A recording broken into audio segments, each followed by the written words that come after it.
Alright, so here is the 2013 SRX 4, and what we've done is basically Plasti dipped the front top grille, the bottom grille. I'll give you a closer look. It came out really nice. I mean, all this talk about Plasti Dip, they're actually correct with this. Now we're going to see how long it holds up through car washes, highway runs, and stuff. The wheels were done with the gloss on top of the matte black.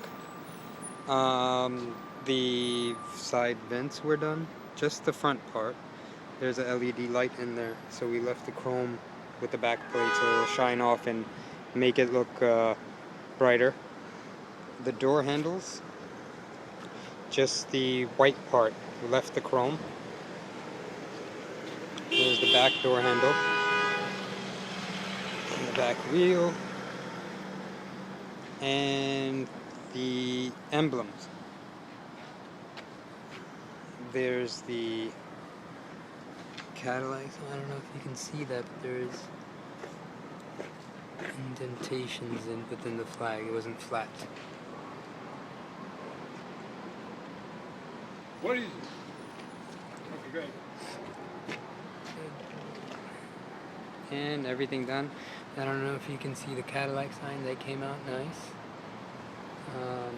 But there are indentations. It's not flat glass this year, so it allows like some texture.